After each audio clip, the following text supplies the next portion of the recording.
Señor con el corazón. Santo es tu nombre, oh Dios. De tu gracia y favor cantaré, tu nombre alabaré. Cantaré al Señor con el corazón. Santo es tu nombre, oh Dios. De tu gracia y favor cantaré, tu nombre alabaré. Vamos a leer entonces, ya hemos orado, hemos alabado al Señor. Ahora vamos a compartir la palabra, que es el mensaje que Dios puso en mi corazón. Hemos llamado este mensaje los llamados del Señor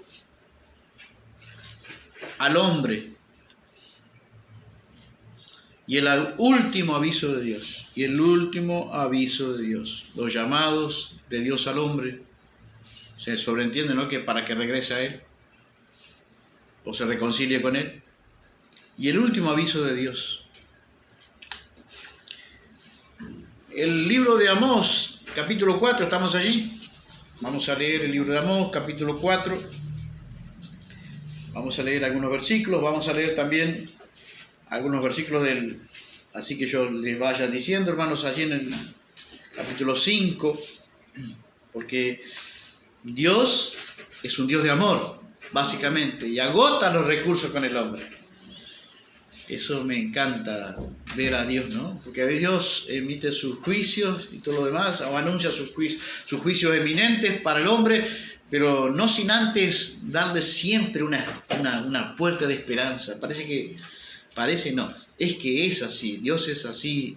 Cuando Dios va a terminar enviando al hombre al castigo eterno, lo hará como quien dice a contramano, no será con un placer, sino habrán agotado todos los recursos eternos para que el hombre, y al fin y al cabo será la responsabilidad del hombre que no quiso reconciliar con Dios.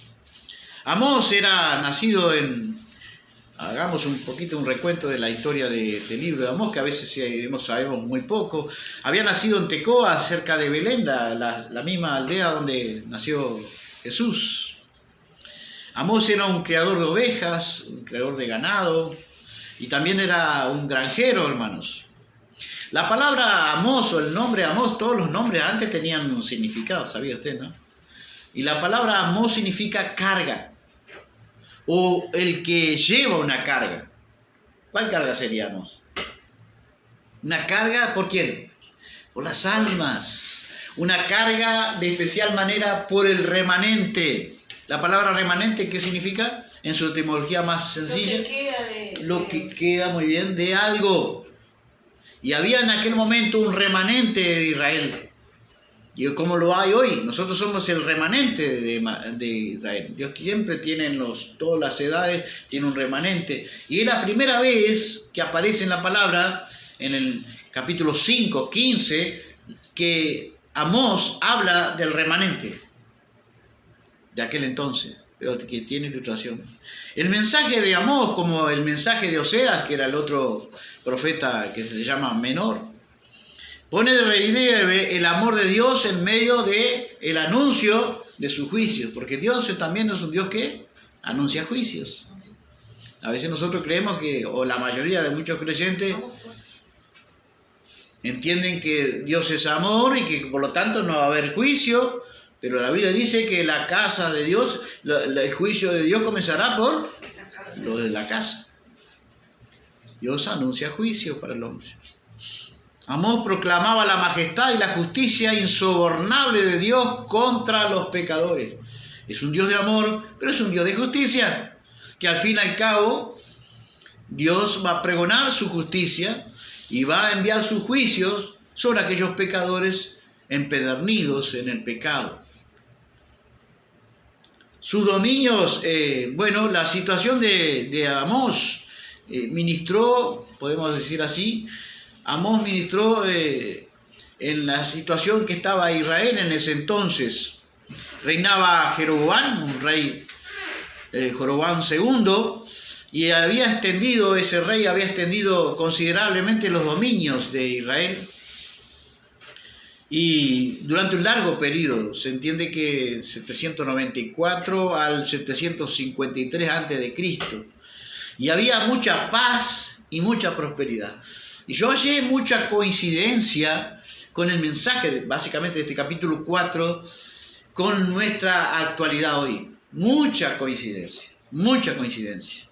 con el remanente de Dios de la iglesia hoy y con el creyente de estos días. Mucha coincidencia, mucha similitud. Así que las clases dirigentes de Israel, incluso las clases dirigentes de la religiosidad, se habían enriquecido muchísimo y se habían enriquecido con palacios y muebles muy costosos, suntuosos.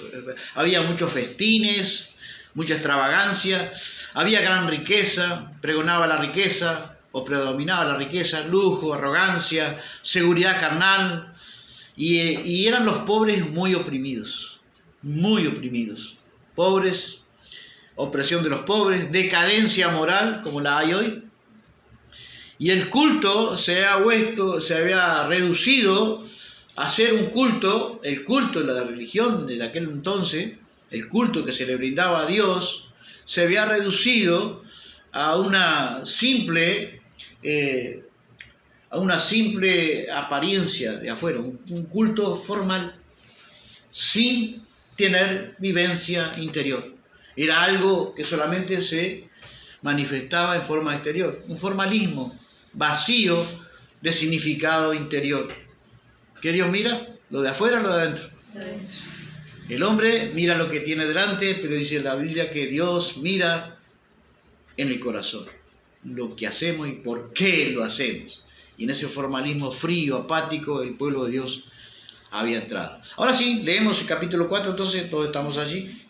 Oíd estas palabras, vacas de Basán, que estáis en el monte Samaria, que oprimís a los pobres y quebrantáis a los menesterosos, que decís a vuestros señores, traed y beberemos. Jehová el Señor juró por su santidad. He aquí vienen sobre vosotras días en que os llevarán con ganchos y a vuestros descendientes con anzuelos de pescador, y saldréis por la brecha una tras otra y serán echadas del palacio, dice Jehová. Id a Betel y prevaricad, aumentad en Gilgal la rebelión, y traed de mañana vuestros sacrificios y vuestros diezmos cada 3 días, y ofreced sacrificio de alabanza con pan leudado, y proclamad publicado ofrendas voluntarias, pues que así lo queréis. Hijos de Israel, dice Jehová el Señor, os hice subir, estar a diente limpio en todas vuestras ciudades, y hubo falta de pan en todos vuestros pueblos, mas no os volvisteis a mí, dice Jehová. También os detuve la lluvia 3 meses antes de la siega, e hice llover sobre una ciudad y sobre otra ciudad no hice llover. Sobre una parte llovió y la otra parte sobre la cual no llovió se secó. Y venían 2 o 3 ciudades a una ciudad para beber agua y no se saciaban. Con todo, no os volvisteis a mí, dice Jehová. Os herí, dice el 9, con viento solano y con oruga, la langosta devoró vuestros muchos huertos y vuestras viñas y vuestros higuerales y vuestros olivares, pero nunca os volvisteis a mí, dice Jehová. Envié contra vosotros mortandad, tal como en Egipto, maté a espada a vuestros jóvenes con cautiverio, vuestros caballos, e hice subir el hedor de vuestros campamentos hasta vuestras narices, mas no os volvisteis a mí, dice Jehová. Por tanto, de esta manera te haré a ti, oh Israel, y porque te he de hacer esto, prepárate para venir al encuentro de tu Dios, oh Israel. Lo que yo encontré en mi corazón, que es lo que yo llamé el último aviso de Dios, donde Dios le dice al hombre y a aquel remanente aquel entonces, a los creyentes aquel entonces, prepárense para venir al encuentro de su Dios. Porque aquí el que forma los montes y crea el viento, dice el 13, y anuncia al hombre su pensamiento, el que hace las tinieblas mañana y pasa sobre las alturas de la tierra, Jehová, Dios de los ejércitos, su nombre. Amén. Pero miren lo que dice el 5, ahora pasamos al 5, versículo 4. Dios no termina en ese mensaje de desesperanza, de juicio. Dios agota los recursos para llamar al hombre a arrepentimiento. Dice el 5:4 de Amós. Pero así dice Jehová a la casa de Israel: buscadme y viviréis. Y no busquéis en Betel, ni entréis en Gilgal, ni paséis a Berseba, porque Gilgal será llevada en cautiverio y Betel será deshecha. Buscad a Jehová y vivid, no sea que acometa como fuego la casa de José y la consuma, sin haber en Betel quien lo apague. Ahora damos vuelta a la página, si estamos con la Reina Valera.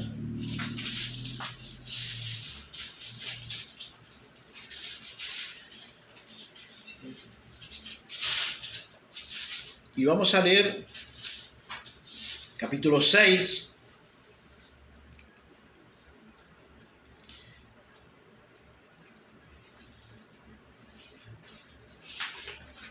Vamos a leer, el 5, el 20, el 21. Está hablando Dios en la persona de Dios. Y miren lo que dice Dios. Le dice Dios a sus creyentes de aquel entonces, a su pueblo. 5:21. Aborrecí, abominé vuestras solemnidades y no me complaceré en vuestras asambleas.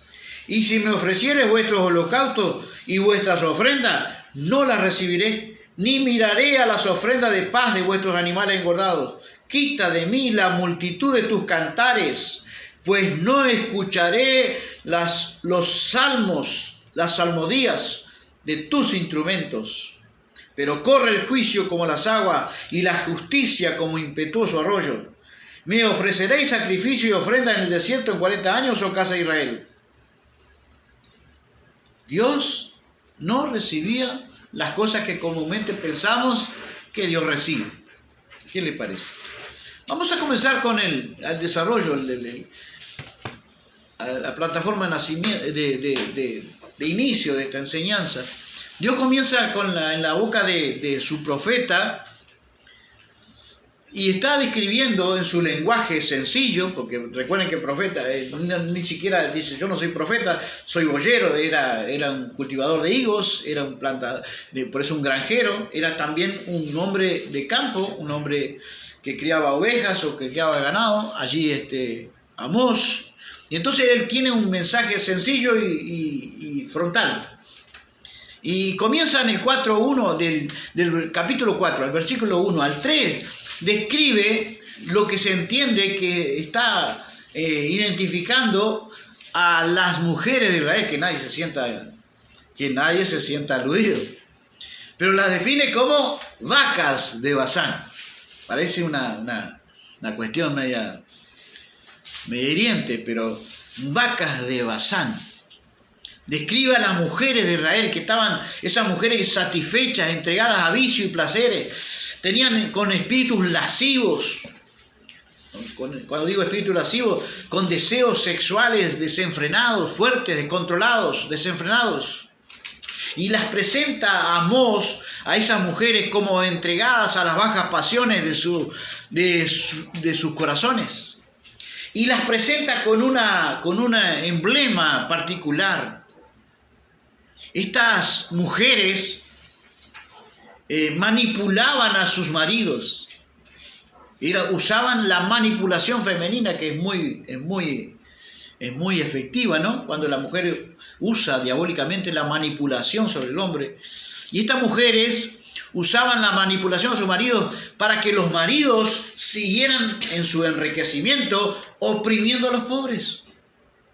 Porque a veces vemos al varón, ¿no?, actuando de una manera mala, pero a veces detrás de la figura del varón, ¿quién está a veces? La mujer. La mujer es la que conduce muchas veces esa manipulación hacia el hombre. Y escuchen este mensaje, dice en la versión popular. Escuchen este mensaje, vacas gordas de Basán, que viven en el monte de Samaria. Basán era un lugar donde estaba reconocido por sus grandes vacas y toros. David incluso habla de los toros de Basán. Era un lugar donde muy reconocido, una raza particular y con muchas manifestaciones de animales engordados y sanos. Eran reconocidos. Como tal vez pensaba yo entre mí de las sí, tal vez, o de los propios ganados, por ejemplo, el Hereford, que es muy conocido acá en Uruguay, o otro ganado, ¿no? Entonces, en su lenguaje contundente allí, Amós dice, la llama de vacas gordas. ¿Por qué? ¿Por qué vacas gordas? Personas que llevan una buena vida y están contentas de sí mismas. Ustedes maltratan a la gente pobre y pisotean a los necesitados. Pero Dios juró por su santidad que las va a castigar.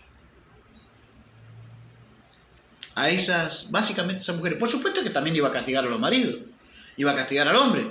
Pero había una manifestación del asunto femenino, que había una manipulación que ellas ejercían básicamente sobre los varones. Y Dios le anuncia su inminente juicio.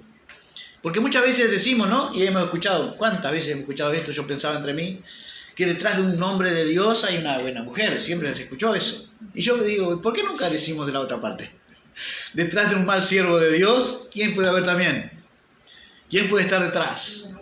Yo he conocido hombres de Dios que eran buenos hombres de Dios, pero su mujer no era la idónea. Y trastornaban la cabeza a los maridos. Lo he conocido. Lo hemos vivido, hermanos. Entonces también podemos decir que muchas veces detrás de un mal siervo hay también una mujer mala. En este caso lo había. Y hoy, con esta distorsión del feminismo, que entró incluso dentro de las iglesias, las congregaciones, ¿no estamos viviendo una similitud con aquellos días? Yo creo que sí, hermanos.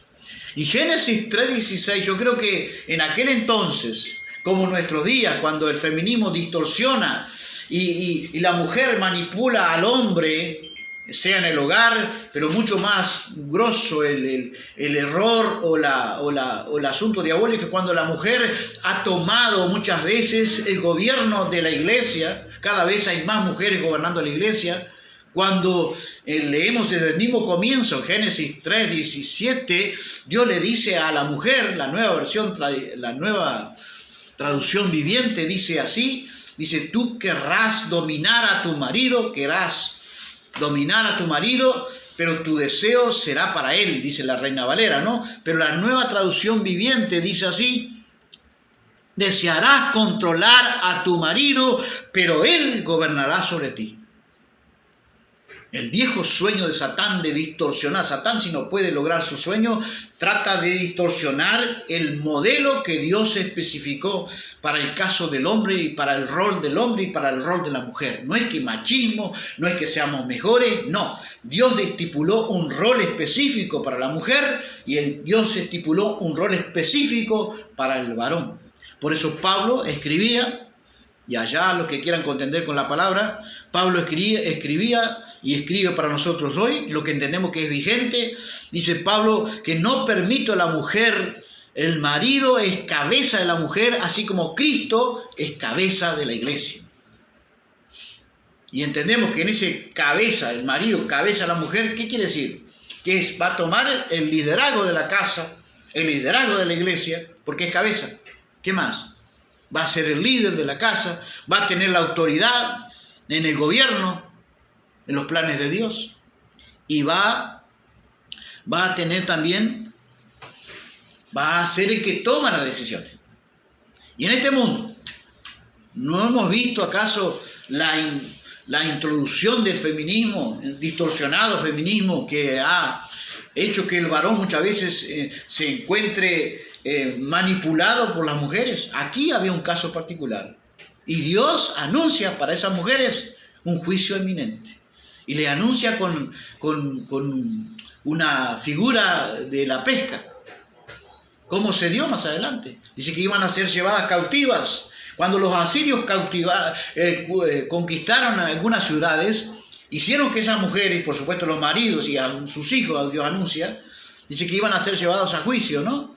Iban a recibir el juicio eminente. Recibieron el juicio eminente. Los asirios, dice que después hacían por millas caminar desnudos y eran llevados por un sistema de hilo de pesca, donde le ponían a las personas, todo en hilera, una especie de hilera india, todos caminando unidos con un hilo de pesca y con un anzuelo en la parte inferior del labio y todos desnudos.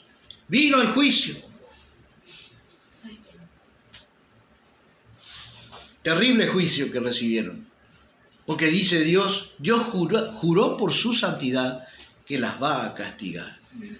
Y hoy, pregunto, ¿no hay muchas veces esa manipulación en los hogares, en las iglesias? ¿No hay cada vez más una introducción de mujeres en el gobierno de la iglesia? Lo vemos, ¿verdad?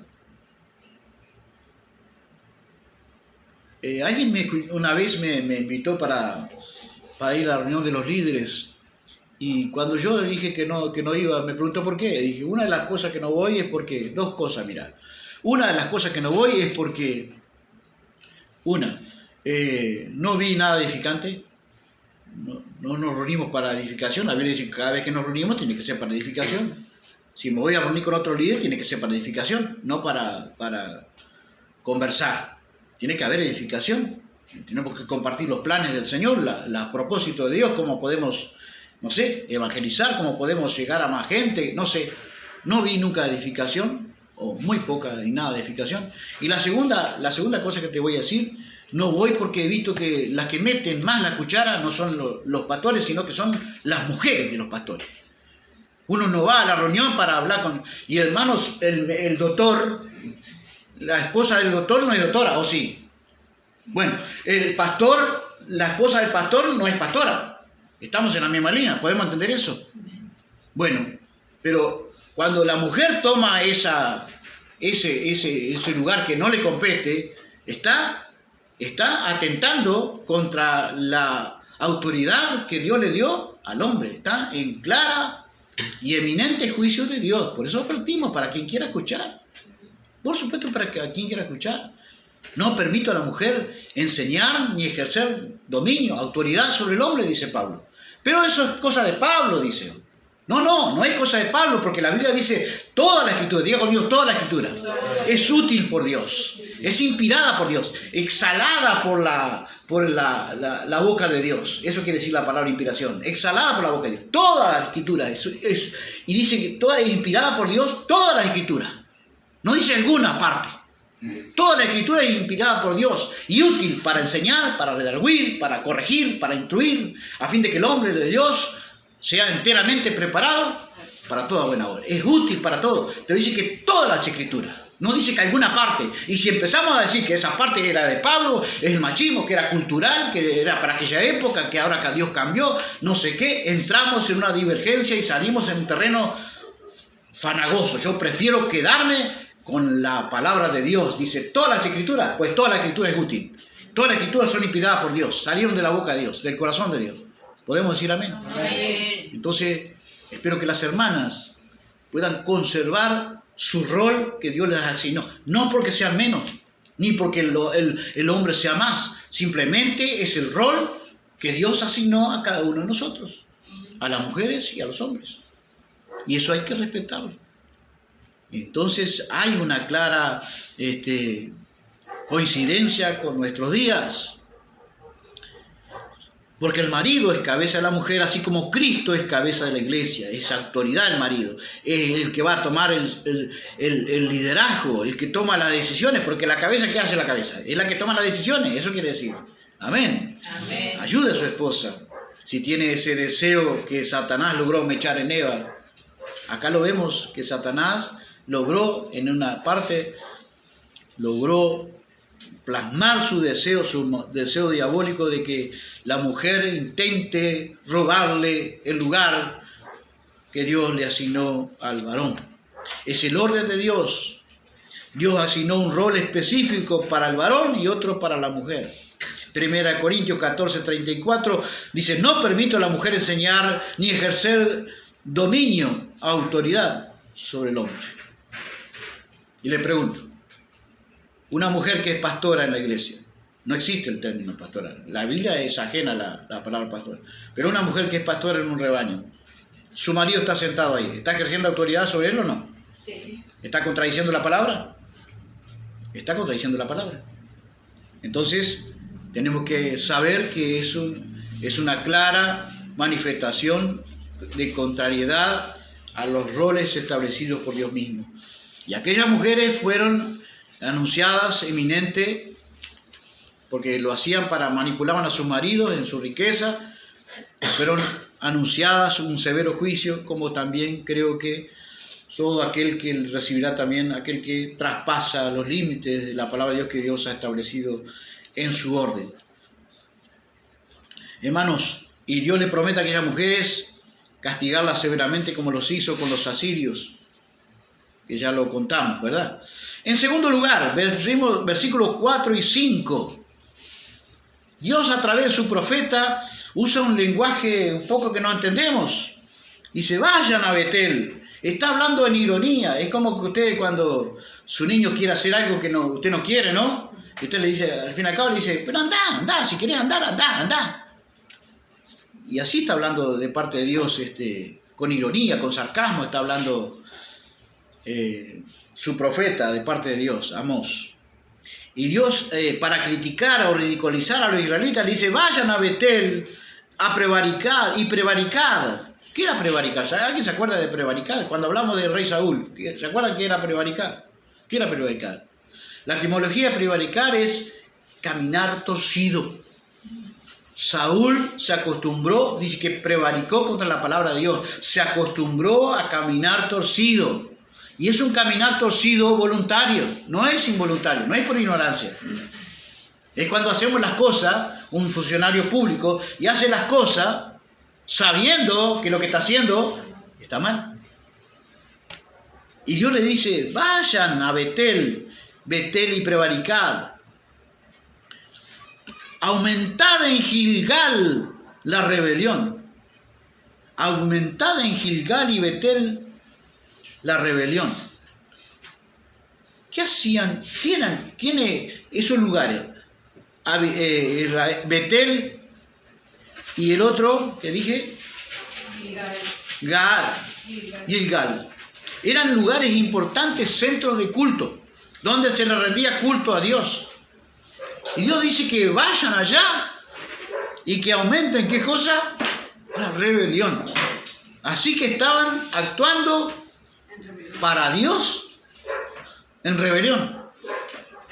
¿Qué cosa hacían allá que eran los lugares sagrados para ellos, donde se rendía el culto en el templo? Era como ir al templo hoy, a darle culto a Dios. Pero ¿por qué Dios dice que aumente la rebelión? Porque ellos vivían mal y querían tapar su pecado, su mala conducta, con servicios religiosos. Como muchas veces, lamentablemente, lo hace el creyente. Esperemos que no estemos ahí. El versículo 4 dice algo más el profeta. Traigan vuestros diezmos cada 3 días. ¿Cuánto se tenía que traer el diezmo? Resulta que el diezmo, según Deuteronomio 14:28, corroboré esto, el que sembraba tenía que traer el diezmo cada 3 años.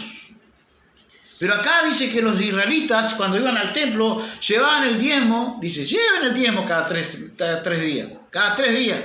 Hacían más de lo que Dios demandaba. El diezmo era llevado al templo, al lugar de culto, cada 3 años. La cosecha, la cosecha del diezmo se llevaba cada 3 años. Era el diezmo que correspondía dar. Pero ellos diezmaban cada 3 días. Eso registra Deuteronomio 14:28 y 26:12 registra que era cada 3 años. En los lugares de culto ¿qué había entonces que Dios dice? Y ustedes diezman cada 3 días.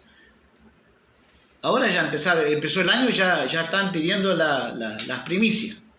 ¿no? ¿Dónde están las primicias en la gracia? ¿Dónde están las primicias? No están las primicias en la gracia. Es una manera de que la gente, sacar dinero a la gente, y es una manera en que la gente, ¿qué va a traer eso al creyente? Le va a traer una falsa seguridad. Eso es lo que estaban haciendo. Era un formalismo exterior inútil que hacían los israelitas, haciendo sacrificios, diezmos y ofrendas que eran vanos para Dios. Ofrendaban, diezmaban, hacían sacrificios, pero Dios no lo recibía. ¿Por qué no lo recibía? Porque lo que Dios demandaba era otra cosa, antes que el diezmo, antes que el sacrificio, antes que las ofrendas. ¿Qué Dios demanda de nosotros? Obediencia, santidad, temor de Dios. Una conducta acorde al Dios que creemos, decimos creer. Pero el culto se había transformado en un formalismo exterior vacío, sin sentido interior. Eso es lo que estaba pasando en aquel entonces. ¿Cómo pasa hoy? La gente muchas veces uno la ve en la iglesia. ¿Cuántas veces vi la gente? Digo, qué buena actitud del creyente. Y de repente, y no por amor de Dios, no es porque usted no lo haga, no lo siga haciendo. Hágalo tranquilamente. Pero no sirve de nada hacerlo de forma exterior, sino está acompañado, acompasado con la intención buena de nuestro corazón. Pablo dice, quiero que los hombres levanten manos, y los pentecostales muchas veces son los que levantan manos, ¿verdad? No, que dónde está esos que se levantan manos, los pentecostales. Eso me decían los hermanos que yo crecí allá ¿dónde está que se levantan manos? Y resulta que está en la Biblia.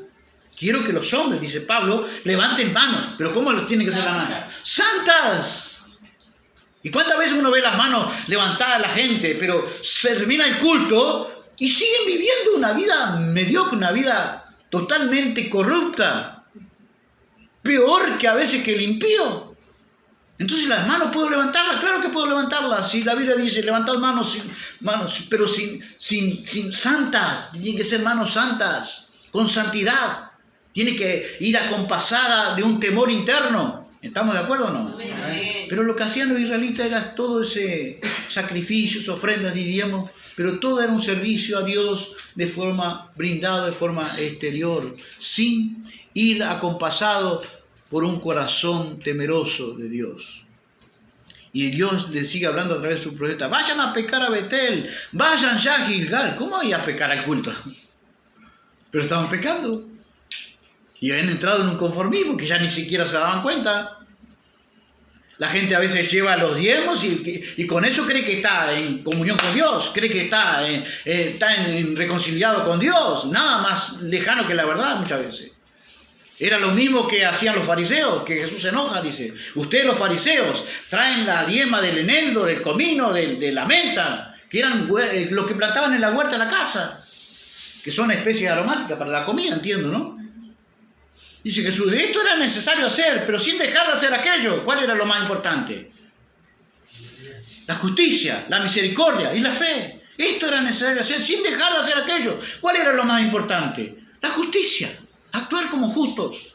Misericordia, usar de misericordia con los demás.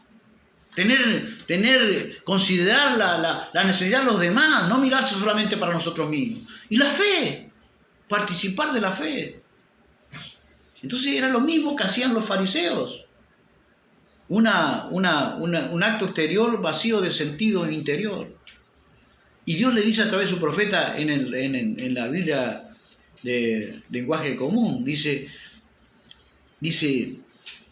vayan a Gilgal y pequen mucho más. Cada mañana llevan sus ofrendas y sacrificios. Y al tercer día, era cada 3 años, recuerde, llevan la 10ª parte de su cosecha. Cada 3 días. Hacían más de lo que la ley pedía, lo que Dios demandaba. Quemen pan con levadura como ofrenda de gratitud. Tampoco se podía hacer con levadura el pan que se ofrecía. Pero ellos lo hacían así, a su manera. Quemen pan con ofrenda de gratitud. Anuncien públicamente sus ofrendas voluntarias. Anuncien públicamente sus ofrendas voluntarias. Era la misma actitud que hacían los fariseos de aquella época. Jesús se pone en el ofrendario, ¿no? Y veía como los ricos, ¿no? Y me imagino Es como los políticos, me parece cuando van a emitir su voto, primero, antes de soltar el sobre, ellos ¿qué hacen? La foto, ¿no? Le sacan 50 fotos, y después sueltan el sobre. Bueno, hacían eso, para que contar que la gente lo... ¿Y Jesús a quién alabó? A la viuda, pobre. Dijo, porque estos dieron de lo que les sobraba, de su abundancia, pero esta echó de lo que no tenía, porque echó todo lo que tenía. Hizo un acto de fe, un acto de dependencia, de confianza en Dios y su palabra. Y eso agradó a Dios. El otro era un sentido religioso exterior, un cumplimiento de servicio religioso exterior, que no tenía sentido para Dios. Que Dios nos ayude, hermanos, a despojarnos de todas esas cosas, o tal vez nosotros no, pero ayudar a otros que sí lo hacen. Porque eso, dice Dios, anuncien públicamente sus ofrendas voluntarias. Y anunciar públicamente es hacer alarde. Cuando Jesús enseñó que cuando demos algo que hagamos, la derecha no se tiene que enterar de la izquierda. Que Dios nos ayude a ser privados en ese sentido. Porque eso, dice Dios a través de su profeta, le encanta hacer a ustedes. Era un culto de apariencia. Porque eso es lo que le encanta hacer a ustedes. Hacían más de lo que Dios exigía para tapar su mala vida y tapar su pecado. Todo había quedado reducido, los actos de apariencia en el culto, todo habían quedado reducido a una forma exterior sin la debida disposición interior del corazón. ¿Pero qué es lo que Dios mira? No lo que ve, sino lo que hay dentro de nuestro corazón. Y ahí yo pensaba, ¿no? El hombre ve lo exterior, Dios ve el por qué y cómo lo hago. Por eso cada vez que haga un acto religioso, un acto de ofrenda, de diezmo, de sacrificio, hablamos de sacrificio hace poco, ¿no? Lo hagamos sabiendo que Dios no está mirando lo exterior, está mirando el por qué lo hacemos y cómo lo hacemos. ¿Cuál es la motivación que lo hacemos?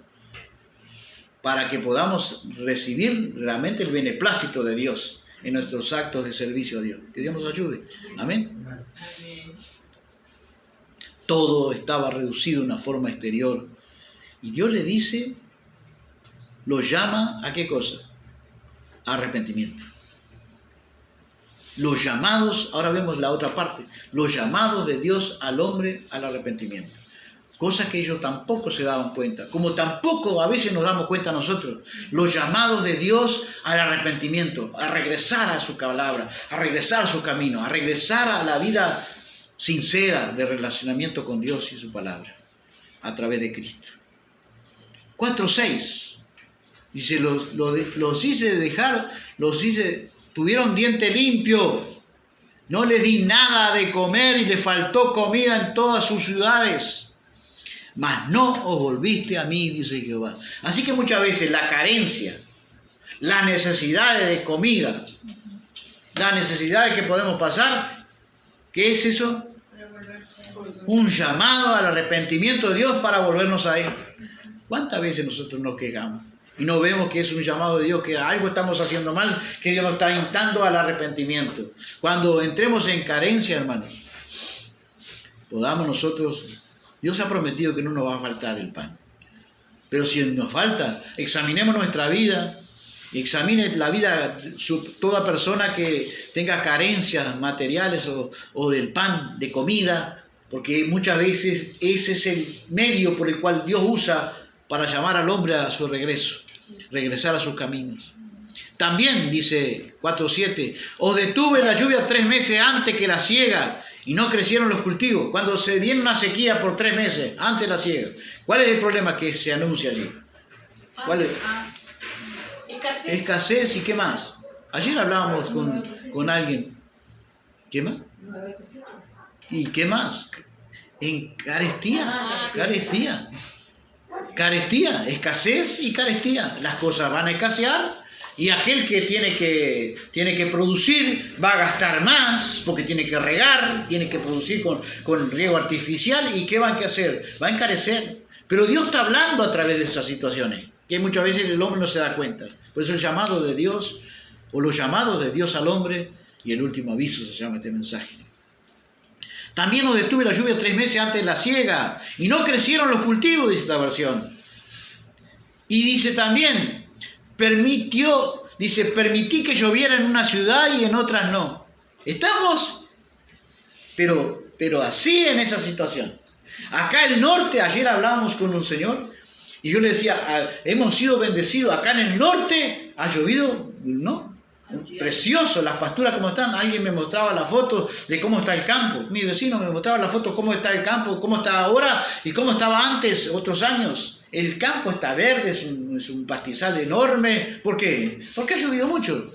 Pero ¿quién no ha pasado, por ejemplo, en la ciudad de Montevideo? Y en todo el sur del país, Florida y todos esos departamentos. No ha llovido. ¿Qué Dios quiere hablar al hombre? ¿Está hablando al hombre o no?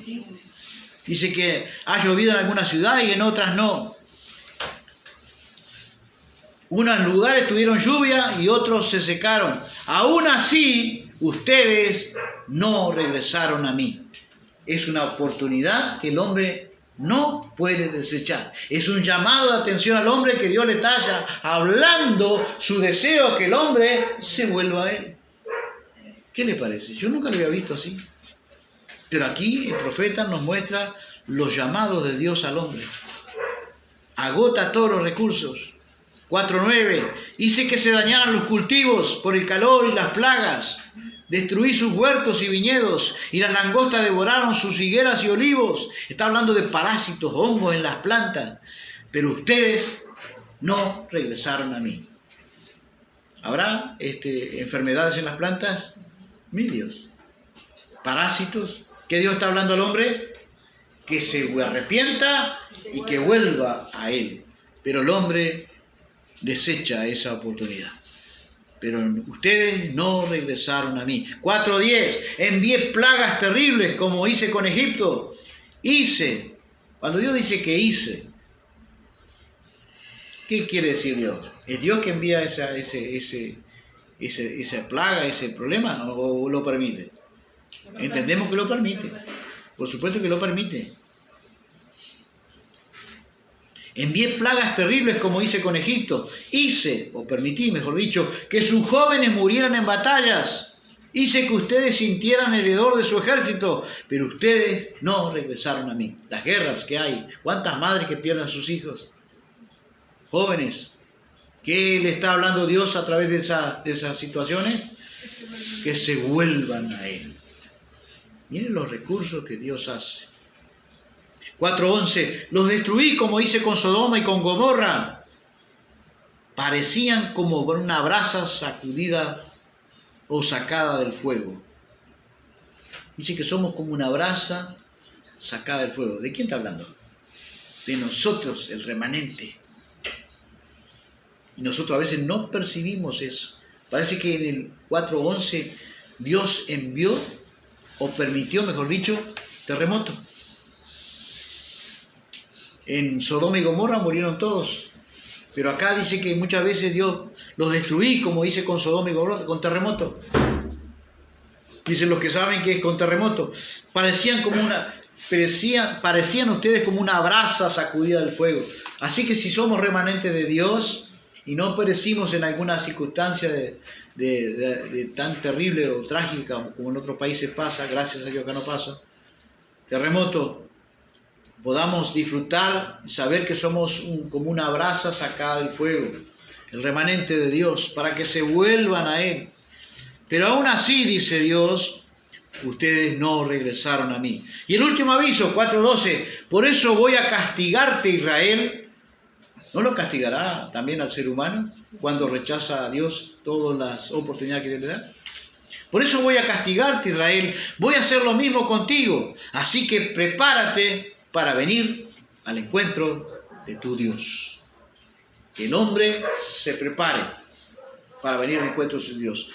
Es el lema que Dios me dijo para este 2026. Que intensifiquemos nuestro prepararnos para su encuentro con nuestro Dios. Recordemos que nuestro Dios es un Dios santo, santo, santo.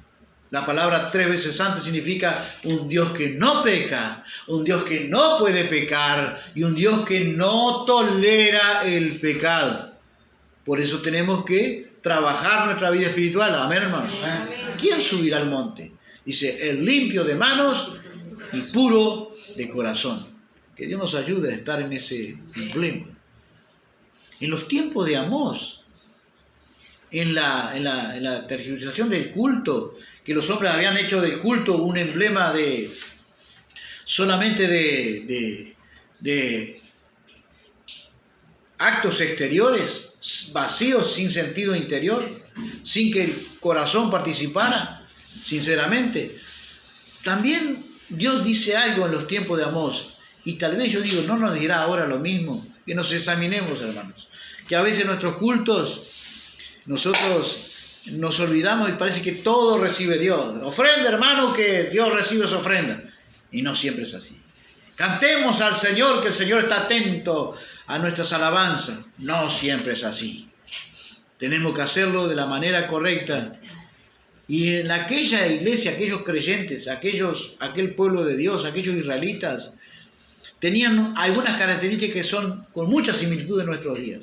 Una característica, por ejemplo, del pueblo israelita en aquel momento, 5:10. Ustedes odian, dice esta versión, a aquel que delante de todos desenmascara la injusticia. Detestan al que habla con la verdad. ¿Y no es acaso una verdad esto? ¿Será que la gente hoy, los creyentes, reciben a aquel que denuncia la injusticia, aquel que habla con la verdad? Bueno, dentro del pueblo israelita de aquel entonces había un problema. Detestaban a aquel que les hablaba la verdad. Odiaban a aquel que delante de todos desenmascaraba la injusticia. Que Dios nos ayude a no estar en ese grupo. Ese pueblo que tiene esas características malvadas. ¿No es cada vez más aborrecido, yo me preguntaba, en el sistema religioso corrupto aquel que habla la verdad? Yo creo que sí. Yo creo que sí, porque la gente está dispuesta a recibir ¿qué cosa? ¿La verdad o la mentira? La mentira, lamentablemente. Muchos corren, se buscarán maestros conforme a su propia concupiscencia, que le digan las cosas que ellos quieren oír. La verdad de Dios va a ser predicada, y la verdad de Dios consiste en que Dios nos dice las cosas que necesitamos oír. Amén. No las que queremos oír, amén, las que necesitamos oír, como nos está hablando esta noche. Amós 5:21 dice, odio, está hablando Dios, odio sus fiestas. Y usted no ha visto a veces líderes diciendo, fue una fiesta espiritual. ¿Y qué está diciendo Dios para el sistema corrupto de aquel entonces, pueblo de Dios, israelita, que manifestaba una adoración exterior simplemente, vacía de sentido interior, vacía de significado interior? ¿Dónde Dios mira? El interior. ¿Por qué lo hacemos y cómo lo hacemos? Importa muchísimo. No importa, no es solamente importante hacerlo, es importante cómo lo hacemos y por qué lo hacemos. ¿Cuál es nuestra motivación que lo hacemos? Eso es lo que mira Dios. Y Dios dice, sorprendente, odio sus fiestas. Y tal vez acá, digamos, los hombres puedan decir, fue una preciosa fiesta espiritual. Me desagradan sus reuniones religiosas. ¿Qué le parece? No todas las reuniones religiosas son del agrado de Dios. Tal vez no. 5:22. Aunque me hagan sacrificios que deben quemarse completamente y ofrendas de cereales, eso se trataba de ofrendas de gratitud, eso no me complace. Dios no se complacía en eso. Porque ¿en qué se complacía Dios? ¿En qué se complace Dios? Porque obediencia quiero y no sacrificio. Obediencia antes que sacrificio. Tampoco presto atención a sus ofrendas para festejar. ¿Qué le parece? Y a veces, muchas veces, ¿qué énfasis se enfatiza sobremanera? La ofrenda, ¿verdad? Dios recibe su ofrenda, hermano. Dios le va a multiplicar su ofrenda. ¿Y qué dice Dios de la ofrenda acá en este caso? Para su pueblo corrompido de aquel entonces, su pueblo israelita, no presto atención a sus ofrendas de terneros gordos, 5:23 de Amós. Alejen de mí el ruido de sus canciones. Yo escucho a veces las canciones muy lindas. La música excelente. Pero la teología es un desastre. Y yo la voy escuchando y digo, es un desastre. Imagínense que, por ejemplo, otro día iba escuchando una que dice que Dios dice, anda atrás de él. Dice, tú eres mi anhelo, tú eres mi... No, yo digo, nada más lejano que la realidad. Cuando Jesús se va, los discípulos le cuentan a Jesús, que es Dios, ¿no? Le dicen, Señor, se está yendo mucha gente. ¿Qué le dice el Señor? Ustedes no se vayan, son mi deleite. ¿No que le dice? ¿Queréis iros también vosotros? Ese es el Dios de la Biblia.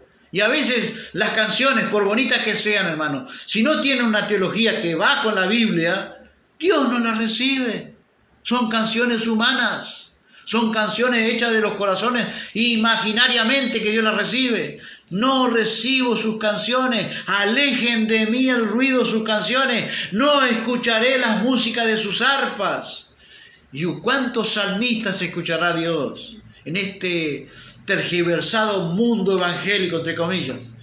Donde cantantes cantan de todo tipo de cosas y la gente no tiene discernimiento, qué es bíblico y qué no es bíblico, y a veces qué es doctrina bíblica y qué es doctrina humana, porque hay tres clases de doctrina: doctrina bíblica, doctrina de los hombres y doctrina diabólicas.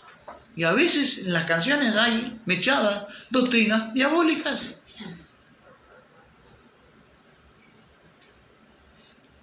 .5:24, la Nueva Traducción Viviente dice, en cambio, ¿qué quiero esto? No quiero escuchar sus canciones, no le presto atención a sus ofrendas. Esto no me complace, dice Dios, las ofrendas cereales, los sacrificios que ustedes hacen, odio sus fiestas. Pero en cambio quiero ver una tremenda inundación de justicia. ¿Qué es lo que quiere ver Dios en su pueblo de aquel entonces y en nosotros como pueblo ahora? Una tremenda inundación de justicia, dice la Nueva Traducción Viviente. ¿De qué se trata eso? Una inundación de actuar como justos.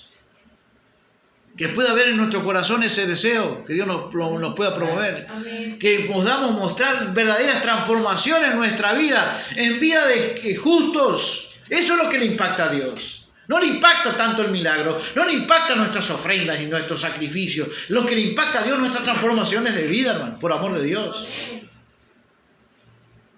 En esto es glorificado mi Padre, en que llevemos mucho fruto, en nuestras transformaciones de vida, en nuestro carácter, por amor de Dios. Eso es lo que le impacta a Dios. En esto quiero ver, dice Dios, una tremenda inundación de justicia y un río inagotable de rectitud. Que pueda haber en nosotros entre el nuevo año una promoción promovida por el mismo Espíritu Santo a través de su palabra, una promoción de un actuar de rectitud a lo largo del año. Que pueda alegrar el corazón de Dios. No se trata de manifestaciones exteriores. Tenemos que hacer esas cosas. Pero tiene que haber, en primer lugar, prioridades establecidas en nuestro corazón para hacerlo de manera que a Dios le agrade. No mira a Dios solo lo exterior. Mira el interior del corazón. Cómo lo hacemos y por qué lo hacemos. Que Dios nos ayude a agradar a Dios. La Biblia dice, prepárate. El último aviso de Dios, lo que yo llamé el último aviso de Dios. Prepárate para venir al encuentro de tu Dios. Ya que no quieres, el hombre tiene que saber también que Dios avisa, prepárate para venir al encuentro de tu Dios. Porque aún el peor impío, hermano, el peor incrédulo, tiene que saber, tendrá que reconocer un día que Dios, lo que dice Filipenses 2:10, que Dios exaltó a Jesucristo hasta lo sumo, dice, y le dio un nombre que es sobre todo nombre, para que en el nombre de Jesús, no en otro nombre, para que en el nombre de Jesús toda persona, escuche bien, toda persona, si no se rinde acá, si no se arrepiente acá, lo hará allá un día. Lo quiera o no lo quiera, lo crea o no lo crea, se burle o no se burle. La Biblia dice que en el nombre de Jesús, para que en el nombre de Jesús Se doble toda rodilla de los que están en los cielos, de los que están en la tierra y los que están debajo de la tierra. Así que podemos concluir que antes de que Dios envía a las personas, de que los envía al infierno, los va a hacer reconocer que Jesucristo es el Señor y no los va a salvar, porque no creemos en la universalidad, esa teoría, doctrina diabólica que al fin y al cabo Dios va a perdonar a todos. No, porque Dios es un Dios de justicia. Para los que están debajo de la tierra, está hablando de la gente que está en el infierno, tuvieron que reconocer, tuvieron que toda lengua confiese que Jesucristo es el Señor para gloria del Dios el Padre. Para que en el nombre de Jesús se doble, ¿cuántas rodillas? Toda rodilla. Se va a tener que... Pero qué mejor que doblar nuestra rodilla acá, arrepintiéndonos. Amén. Amén. Teniendo una empatía con la palabra de Dios y promocionada en nuestro corazón para, Señor, quiero este año rendirte culto de verdadera adoración, esa adoración que tú anhelas, deseas, adorados en espíritu y en verdad. Que Dios nos ayude, hermanos. Lo que yo considero el último aviso de Dios, prepárate para venir al encuentro de tu Dios. Arrepentirnos es lo que Dios llama a todos. El Señor agota los recursos para todos nosotros, para el ser humano. Aún para el peor incrédulo, para el peor pecador. Él agota sus recursos. Porque podía terminar ahí. Amor podía terminar ahí. Prepárate para venir al encuentro de tu Dios. Te va a fulminar. Dios te va a enviar al infierno. Sin embargo, en el capítulo siguiente, 5 o 6, Amós vuelve a decir, aunque anuncia los juicios de Dios, que se preparen para encontrarse con los juicios de Dios, Dios le avisa a nosotros, su pueblo, le avisa a todo impío, a toda persona que crea o que no crea, les avisa y le dice, busquen al Señor y vivirán. Busquen al Señor y vivirán. Amén. Que Dios nos ayude. Por eso la Biblia dice, buscad a Jehová, pero tenemos que saber también esta otra verdad. Buscad a Jehová mientras pueda ser hallado. Llamadle en tanto que Él está cercano. Deje el impío su camino y el hombre inicuo sus malos pensamientos y vuélvase a Jehová, el Dios nuestro, el cual es amplio en perdonar. Si alguien, por amor de Dios, necesita arrepentimiento, que lo haga ahora, no mañana. Dios nunca prometió mañana. Si escuchares hoy su voz, no endurezcáis vuestro corazón. Porque estamos en un año que el lema es, prepárate, hombre, quien quiera que tú seas, creyente o incrédulo, prepárate para venir al encuentro de este Dios. ¿Cuántos dioses hay? El único Dios verdadero y a Jesucristo en quien todo. En esto consiste la vida eterna. En que crean en el Hijo, el único Dios verdadero, y en su Hijo amado Jesucristo. El único Dios verdadero. Y esta es la vida eterna. El resumen de la vida eterna Jesús lo definió así. Y esta es la vida eterna. Que te conozcan a ti, oh Padre, el único Dios verdadero, y a Jesucristo, a quien tú has enviado. Que puedan venir. Que podamos venir nosotros con un espíritu humilde en nuestro corazón. Señor, si hay algo que tengo que arrepentirme, Jesús le dio tanta importancia al arrepentimiento que dijo, estipuló en una frase, dijo, si no os arrepentís, os digo vosotros, todos pereceréis igualmente. Lo que cambia es irnos a la presencia de Dios arrepentidos, transformados por el poder de su Espíritu Santo y por la obra y la salvación, la redención infinita de misericordia y amor que Dios mostró en la persona de Cristo.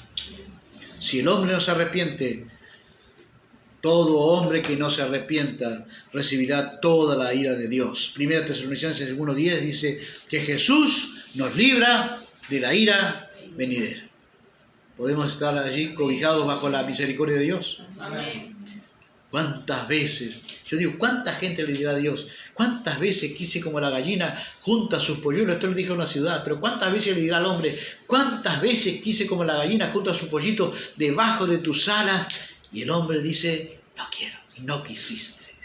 Y yo creo que esas palabras Jesús las podía pronunciar con lágrimas, porque dice la Biblia que él fue oído a causa de su temor reverente por su clamor y muchas lágrimas.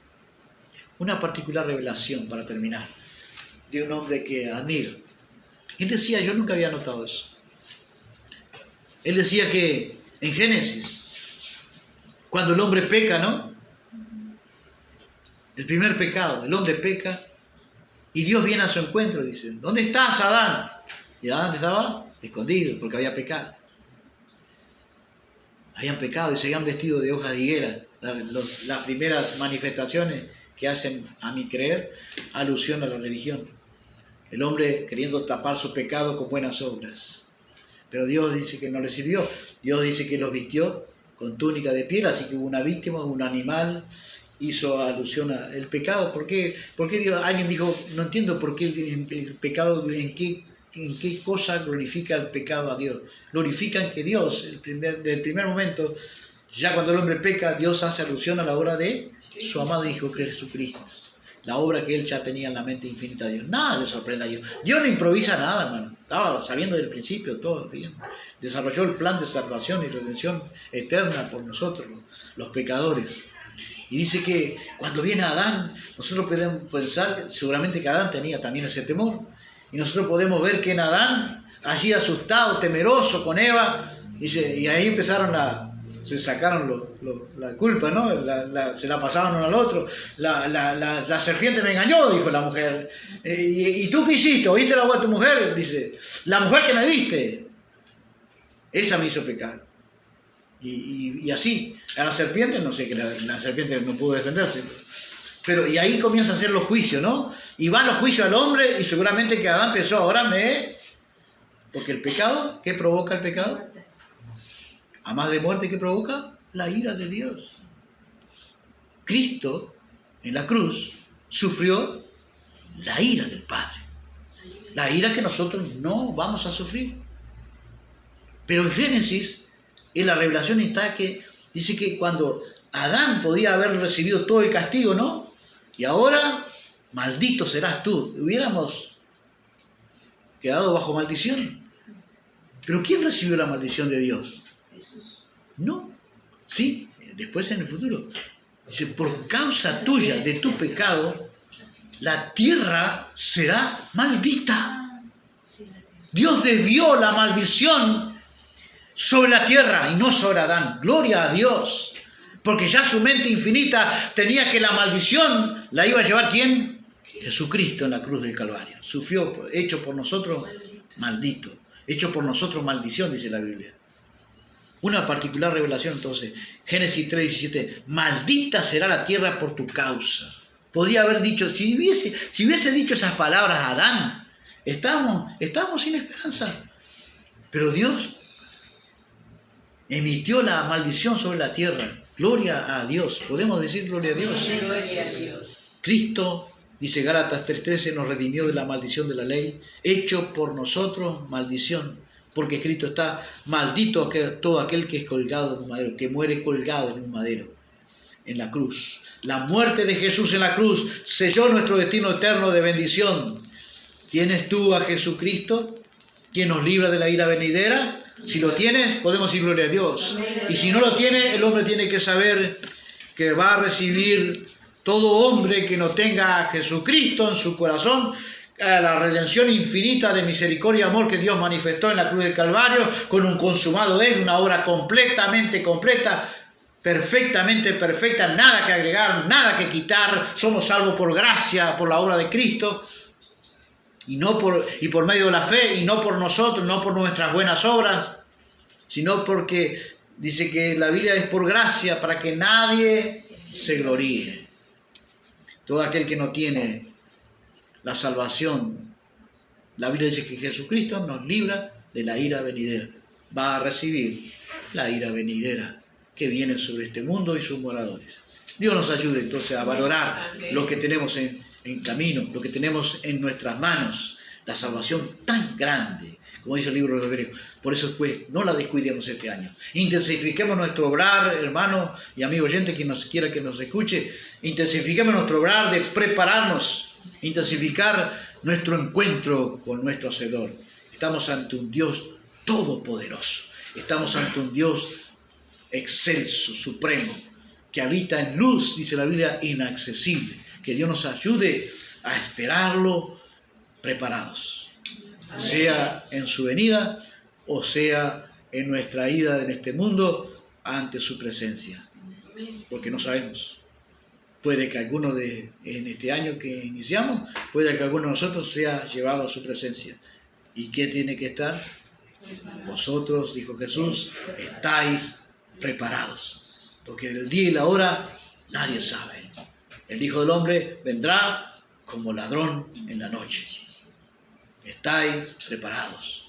Vigilad y orad y estad preparados. No prepárense, estad preparados. Padre, te damos gracias por tu palabra de misericordia, de amor, de gracia, extendida como cetro de misericordia en Cristo hacia todo el ser humano. Una vez más, vemos las infinitas oportunidades, recursos que tú le brindas al hombre para que se acerque a ti, para que te conozca, para que regrese a ti, Señor.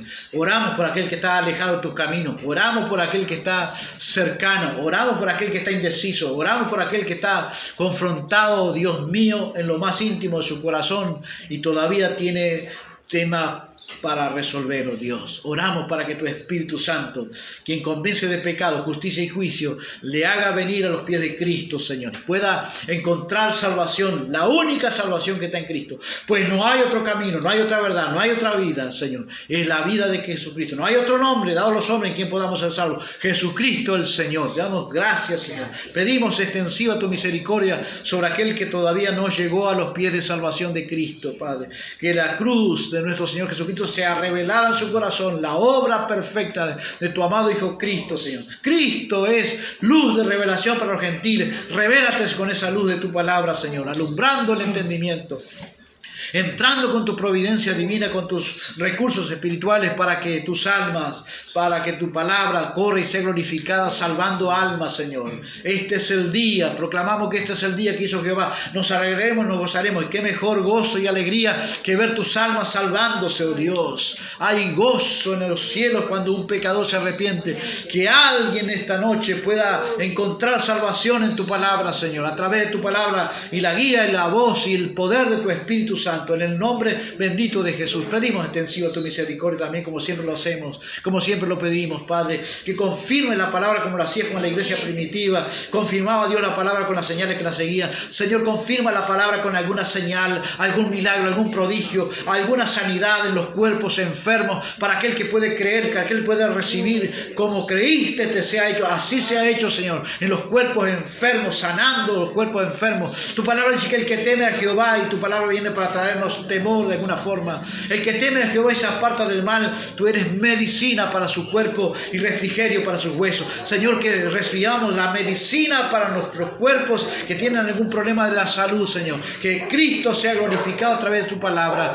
Te lo pedimos en Jesús, y en Jesús te damos las gracias, Señor, por todo lo que tú haces, por todo lo que harás y por todo lo que tenemos hasta el día de hoy. Esa salvación tan grande que se ha revelado en nuestra vida. Ayúdanos a prepararnos e intensificar la preparación para nuestro encuentro contigo, sea en tu venida, sea en nuestro encuentro a los límites de nuestra habitación aquí en la tierra. Te lo pedimos en Jesús, y en Jesús te damos las gracias. Decimos juntos que el amor de Dios y la comunión del Espíritu Santo y el amor de nuestro Padre Celestial, el amor y la gracia de nuestro Señor Jesucristo, el amor de nuestro Padre Celestial y la comunión del Espíritu Santo sea con todos nosotros. Y decimos amén, amén y amén. Que Dios le bendiga. Muchas gracias.